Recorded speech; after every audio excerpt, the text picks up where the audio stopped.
This video is brought to you by Scopic.com. Get yours now.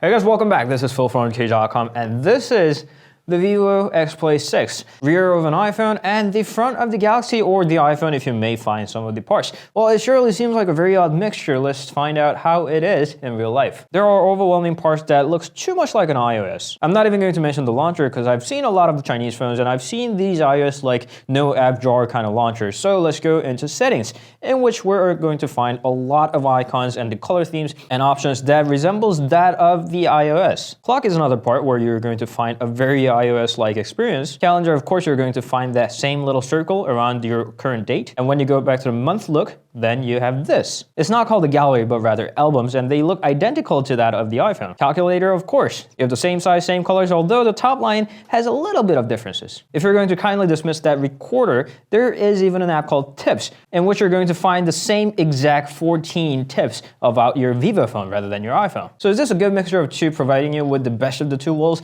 I'm not entirely sure. Maybe this is about the worst of the two worlds. First thing that annoyed me a lot is that you cannot hang up the call by pressing the power key. It only turns on and off the screen. It's a function that is supported on both iOS and Android, and it actually removed the option from accessibility. And the notification bar cannot be pulled down from a protected lock screen, nor can you pull out the control center. You have to unlock it first whatsoever. And you're not going to need this often, but if you turn on the developer options, it's going to consistently tell you that you are in develop mode. And plus, if you're trying to install some apps through ADB, then it's going to ask you every time that you install an APK file. Besides, switching the system launcher requires a lot of effort, and the permission control is so extensive that it's going to ask you for every single kind of permission, which can be good for security, but for people like me, I want to turn that off, and there is no option. Xiaomi and Huawei both offer the option to turn it off, but this guy does not. And plus, I can't say that 6 GB of RAM is fully utilized because it kills background apps way too often than it has to. That was mostly the part that it looks too much like an iPhone, but how about that Galaxy part aside from that curved screen?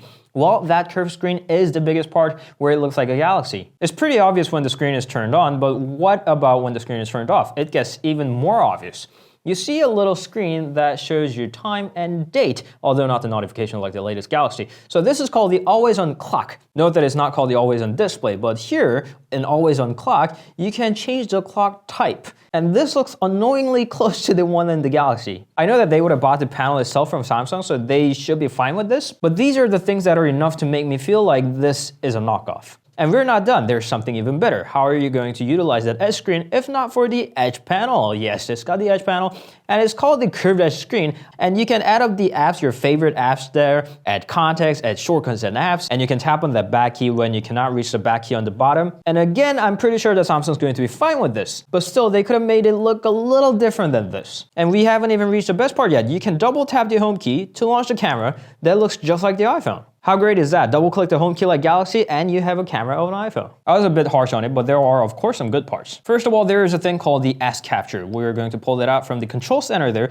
It is actually called the control center. And there is an S capture which is going to allow you to take a scroll screenshot, record your screen, rectangular capture, or a thing called the funny screenshot where you can add a lasso and doodle on it. And about that control center, it's even better than the original. For this one, you can actually change the order and what to be displayed on the panel. And as you can safely assume, this is a fingerprint reader, home button, and a home touch key in the same time. So you can unlock the screen, it's pretty fast and accurate, and you can press it to go home, or you can just simply lightly touch it to go home. That gives a good uniform interaction. This is a touch, and this is a touch also. But just in case you don't want to use the power key nor the home key, you can simply double tap the screen.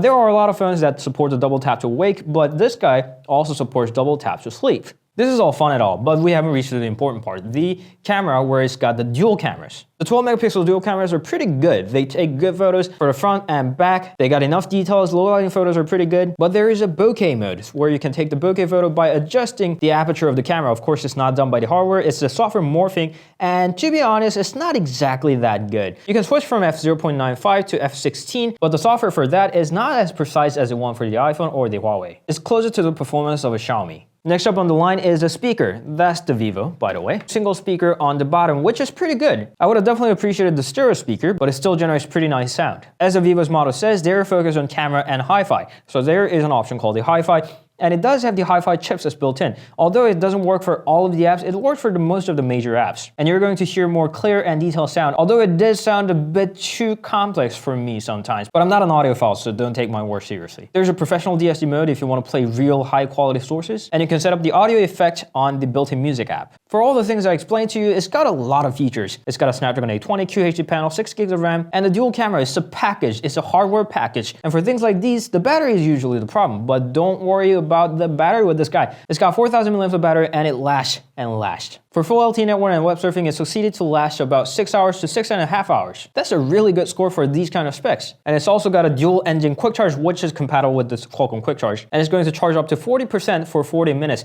And for 40%, you can use this for the whole day. This is one of the very few phones that made me use a phone for 2 straight days. Now, the verdict time. Overall, the Vivo Xplay 6 is not a bad phone. It's not a bad phone at all. It's got a great hardware, working software, and the price point is a bit high, but considering the specs, I think I can appreciate that. But there is one thing that keeps annoying me. Why did they have to make it this way? It's got a great hardware, and Vivo's capable of making a phone that works. But why does it have to look like this? Why does it have to look like this? Why does it have to look like this inside? I know it's hard, being creative is never an easy thing, but still, with a little bit more creativity than this, I would have been a lot more proud to carry this around. But when a phone looks like an iPhone cheated on a Galaxy, I'm not really sure everyone's going to be happy about carrying this around and paying that much for this phone. I see a potential, I see a lot of potential, and I know that they're capable because Oppo and Vivo are first and second place in their homeland. So there's only one thing that I have to ask for their future. Be creative. A little bit more than this would be enough. I'm not even asking for a whole new phone. Just not like this. Not like the iGalaxy, not like the Galaxy 7 Plus, I don't know. So that was the Vivo Xplay 6. It's a great phone. It's just a little, I don't know, I'm not proud of this. I hope it helped. Thank you always for watching. If you have any questions, please leave them down in the comments and we'll see you guys later. Meanwhile, you can meet us on Instagram, Facebook, Twitter, and Google+. Please do. Ciao.